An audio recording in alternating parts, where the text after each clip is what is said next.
मनापासून अभिवादन करतोय. आणि या तालुक्यानं मला केपी साहेब तुम्ही सांगितलेल्या पद्धतीनं 12 तालुक्यामध्ये माझ्या कबशी या चिन्हाला पतसंस्था, बँका आणि पगारदार संस्थेचा हायएस्ट मतदार देणाऱ्या या 72 बुधर तालुक्यातल्या बुधरच्या सगळ्या सन्माननीय नेते मंडळी आणि मतदार मिळतो. इतरही गटातले सगळे मतदार एक वेगळ्या पद्धतीची इलेक्शन या ठिकाणी लागली. इलेक्शन लागणार नाही असं शेवटच्या क्षणापर्यंत सगळ्यांना वाटत होतं, पण अकस्मात निवडणुका लागल्या आणि निवडणुकीचं चित्र स्पष्ट होऊन आपण पुढे गेलो. निवडणुका का लागल्या याची चर्चा तुम्हाला माहिती आहे, कोण लावलं हेही माहिती आहे, आणि ते कसं त्याला आतापर्यंत काय काय कोण मगाशी कोणतरी म्हटलं बळ देत झालं असं हात करून म्हटलं. केपी साहेबच मला वाटतं सगळ्यांचे आता ही बळ देणारी सगळी नेते मंडळी बाजूला आहे.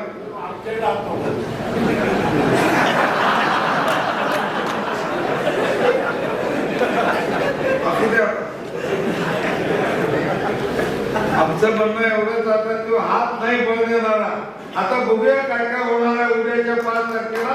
ते स्पष्ट आहे, सूर्य प्रकाश इतकं स्पष्ट त्याचं चित्र आपल्या सगळ्यांना आता दिसणार आहे. त्या इलेक्शन मध्ये खऱ्या अर्थाने एक वेगळी ईर्ष्या बुदरगड मधल्या सगळ्या मतदारांच्या मध्ये. आणि मला इथे जाणवतं इथले बहुसंख्य मतदार त्यांचा संपर्क माझा येणे प्रकारे झाला.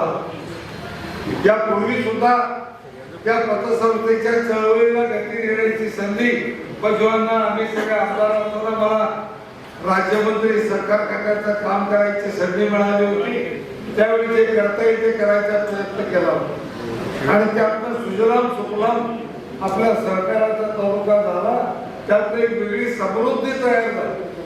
सरकार चळवळ त्यावेळेच्या तरुण पिढीच्या हातात केली.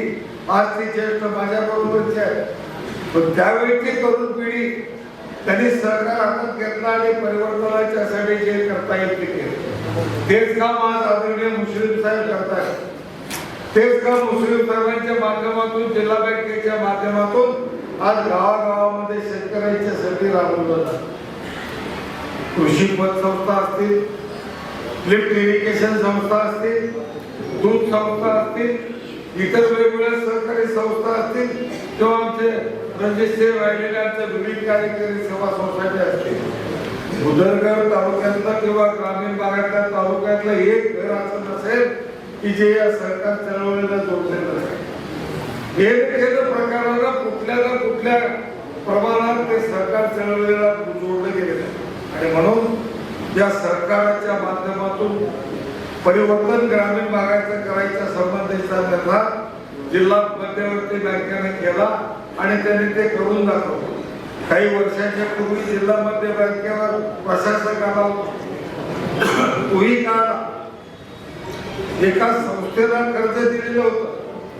तो चालू कारखाना, तो कारखाना अवसायात निघाला म्हणून त्या कारखान्याला दिलेलं कर्ज सगळं एनपीए झालं आणि बँक अडचणीत आहे. प्रशासक जायच्या वेळी निवडणुका लागल्या. निवडणुकाला ही 5 वर्षाच्या पूर्वी या सगळ्या मंडळींनी पॅनल लावून तिथे विजयी झाले आणि गेल्या 5 वर्षाच्या पूर्वीचा कारभार जवळपास 133 कोटी रुपये संचित तोटा असलेली बँक त्यानंतरच्या काळामध्ये जवळजवळ 140-150 कोटी रुपये वर्षाला फायदा मिळवायला, 18 कोटी रुपये वर्षाला इन्कम टॅक्स भरायला लागले. एक परिवर्तन काय असतं, चांगल्या संस्था चालवायचं म्हणजे काय असतं हे अतिशय उत्तम पद्धतीने या बँकेमध्ये या सगळ्या मान्यवरांनी दाखवून दिलं. आणि म्हणून नाथाजींनी सांगितलेल्याप्रमाणे भारतीय जनता पक्षाचे राज्याचे सन्माननीय अध्यक्ष आदरणीय चंद्रकांतदादा पाटील यांनी भूमिका घेतली की केवळ निवडणुकीसाठी निवडणुका आपल्याला करायच्या नाही. सरकार चळवळीवरचा विश्वास हा दृढ वाढायला पाहिजे, तो वाढायला पाहिजे. सरकार चळवळ समृद्ध व्हायला पाहिजे. यासाठी निवडणुका लावायच्या नाहीत. आपल्याला हे सन्माननीय प्रतिनिधित्व मिळाले की आपण थांबूया. खरं म्हणजे आणखी जागा मागितल्या होत्या, पण भारतीय जनता पक्षानं भांडण केलं नाही. फक्त एक विनय कोरे साहेबांना तीही एक स्वतंत्र पक्षाचे प्रमुख आहे आणि मीही एक स्वतंत्र पक्षाचा प्रमुख आहे. मलाही त्यांनी उमेदवारी दिली आणि सावकारलाही दिली. त्याच्यावर समाधान म्हणून भारतीय जनता पक्षाला समर्थन देणाऱ्या दोघांनाही पाठीमागेला उमेदवारी दिल्या. हे ग्रहित करून मान्य करून तिथं वेगळी विचार करायचे नाही अशा पद्धतीची भूमिका दादानी घेतली आणि नाथाजींनी सांगितल्याप्रमाणे आम्ही सगळे त्या पॅनल मध्ये सहभागी होतो. हाच विचार सगळेजण स्वीकारतील अशा पद्धतीची अपेक्षा सगळ्यांनाच होती. किंबहुना या पद्धतीनं बँक बिनविरोध होईल असंच शेवटच्या दिवसाच्या त्या आदल्या दिवशी संध्याकाळी 5, 5:30, 6 रुपये वाढवतो. पण अकस्मात काही लोकांना दुःखी आली आणि मग त्यातनं एक नवीन विचार पुढे आला आणि त्यातनं निवडणुका लावायच्याच अशा पद्धतीची भूमिका घेऊन काही लोक पुढे गेले आणि निवडणुका लादल्या गेल्या. निवडणुका लादल्या, त्या सरकार चळवळीवर निवडणुका का लागल्या त्याच्यावर माझं काय बोलणार नाही, बोलायची आवश्यकता आहे. पण डोळसपणानं त्या सभासद सगळा त्या संस्थेकडे बघत असतो. ती संस्था किती ऊर्जितावस्थेत चालल्या, किती उत्तम पद्धतीने चालल्या, शेतकऱ्यांच्यासाठी कसं त्या संस्थेचं काम चाललंय. मग कर्जमाफीचं असेल, शेतकऱ्यांना सर्वाधिक लाभ देण्याचा असेल, त्यांचा डिव्हिडंड सोसायटीला देण्याच्या संबंधीचा असेल, या सगळ्याच्या माध्यमातून उत्तम काम झालं. 3 टायर सिस्टीम आहे. शेतकऱ्यांच्यापर्यंत येणारा पैसा नाबार्ड, राज्य बँक, जिल्हा बँक आणि मग सोसायट्यापर्यंत येणारा पैसा हा अतिशय उत्तम पद्धतीने येतो का नाही, त्याला वापरला जातो का नाही, हे प्रमुख म्हणून बघण्याच्या संबंधीचं काम कठोरपणानं या ठिकाणी मुश्रीफ साहेबांनी केलं, केएन साहेबांनी केलं आणि त्याचा परिणाम एक चांगली सहकारी चळवळीमध्ये संस्था म्हणून जिल्हा बंदीवरती बँक उभी आहे. आपला बुद्रुकगड, राधानगरी डोंगराळ तालुक्यात, काल शेववाडी पन्हाळ्याला गेलो होतो, तेही डोंगराळ तालुक्यात. तिथल्या सर्वसामान्य शेतकऱ्यांच्या जीवनामध्ये शेतीशिवाय दुसरा आधार नाही. तिथं उद्योगधंदे फार मोठ्या प्रमाणात आहेत असं नाही, असतील तर साखर कारखानेच आहे. केएन साहेबांनी काढलेली सुटकिरणी वगैरे अलीकडे निघालेल्या नवीन संस्था आहेत. मग तिथं पीपी साहेबांनी काढलेली असेल किंवा बाकीच्याही संस्था अलीकडे काही निर्माण झाल्या. पण या सगळ्या कृषी पूरक संस्था आहेत, त्यातनं निर्माण झालेली चळवळ आहे आणि ती बळकट राहायला पाहिजे. यासाठी जे करता येईल ते करायची भूमिका घेतली आणि मुश्रीफ साहेबांनी वेगवेगळ्या योजना राबवल्या. अगदी अण्णाभाऊ साठे कर्जमुक्ती योजनेपासून त्या अलीकडच्या काळामध्ये अण्णासाहेब पाटील महामंडळातून मराठा समाजातल्या युवकांना जवळजवळ 1200 युवकांना 100 कोटीपेक्षा जास्त रक्कम दिली आणि त्याला स्वतःच्या पायावर उभं करायचं काम केलं. एवढंच नव्हे तर वेगवेगळ्या योजना ज्या राज्यामध्ये आहेत, त्या रमाई असेल, पंतप्रधान आवास योजना असेल, राजकारण विरहित ती योजना तळागाळातल्या लोकांच्यासाठी आहे ना, मग त्याच्या मागं उभं राहायचं, ती राबवायची, ही भूमिका घेऊन मुश्रीफ साहेब, पीएन साहेब आणि त्यांच्या सगळ्या सहकार्याने काम केलं आणि त्यातलं समृद्धी या तालुक्यात, या जिल्ह्यात निर्माण झाली.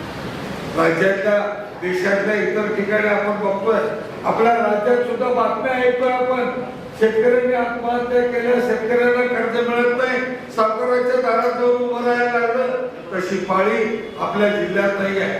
राजर्षी शाहू महाराजांच्या पासून आपण शेतकऱ्याला केंद्रबिंदू म्हणून त्यांच्यासाठी राज्य कारभार केला, राज्य राबवलं.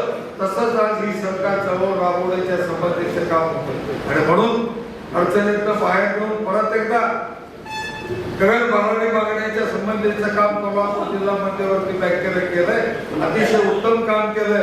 राज्यातला आदर्श काम. पीएन साहेब चेअरमन असताना त्यांनी काही कर्जमाफीच्या योजना निर्व्याजी कर्ज देण्याच्या आणल्या. त्याच्यानंतर मुश्रीफ साहेब झाले, त्यांनीही आणल्या, राज्यात त्या लागू झाल्या. 3 लाखापर्यंत राज्यात लागू झाल्यानंतर 5 लाखपर्यंत निर्व्याजी कर्ज द्यायची भूमिका पीएन साहेबांनी आणली आणि राज्यात पहिली 5 लाख रुपयापर्यंत शेतकऱ्याला एक नवा पैसा सुद्धा व्याज द्यायला लागणार नाही अशी भूमिका घेऊन त्यांनी कर्ज द्यायच्या संबंधीची योजना केली. परिवर्तन गप्पा मारून होत नाही, कृतीशील कार्यक्रम राबवायला. त्यातनं जवळजवळ 80, 85, 90% शेतकरी आपला त्या योजनेत बसला. त्याला 5 लाखाच्या आता या कर्जाची, त्याला निर्व्याजी कर्जाचा फार मोठा लाभ झाला आणि परिवर्तन अजून गतिमान करायचं आहे, समृद्ध करायचं आहे, ते वेगवान करायचं आहे. आपला हा डोंगरी तालुका आहे, इथं ड्रीप इरिगेशन कसं येईल, इथं स्प्रिंकलर इरिगेशन कसं येईल. आम्ही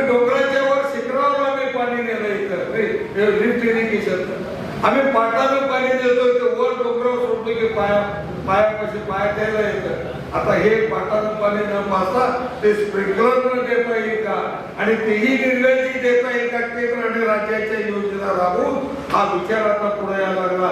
सूक्ष्म किंवा ड्रिप इरिगेशन आपल्याला हे देता येईल का यासाठी म्हणून पुढाकार घेण्याची वेळ आता आली आणि त्यातनं शेतकऱ्याला अधिक त्याची जमीन पाण्याखाली आणणं आणि त्याच्या शेतीचं उत्पादन वाढवणं ते फार सोपं आणि सोयीचं होणार. या सगळ्यासाठी जिल्हा मध्यवर्ती बँक ही केंद्रबिंदू आहे, ही कामधेनू आहे, ही जो वांछेल ते लाहो तुम्हाला जे पाहिजे ती देणारी आहे, तुम्हाला समृद्ध बनवणारी आहे. त्यासाठी आपण या बँकेच्या विद्यमान जे पॅनल आहे आमचे चेअरमन मुश्रीफ साहेब आहेत त्यांच्या नेतृत्वाखाली जे आमचं पॅनल आहे या पॅनलचं चिन्ह कपबशी हे चिन्ह सगळ्याच उमेदवारांचं चिन्ह कपबशी आहे आणि कपबशीच्या समोर शिक्का मारून आम्हा सगळ्या उमेदवारांना प्रचंड मताधिक्यानं विजयी करा एवढी विनंती करतोय. आणि किर्ती साहेबांनी सांगितलेल्या पद्धतीनं उच्चांकी मतदान मला पतसंस्था गटातनं या तालुक्यात होणार आहे याच्यावर माझा 100% विश्वास आहे. 100%. माझी एकच विनंती आहे पतसंस्था मधल्या सगळ्या मतदारांना शिक्का एकदाच मारा नाहीतर पाठ ते फाटूपर्यंत पाहून राखा. रागा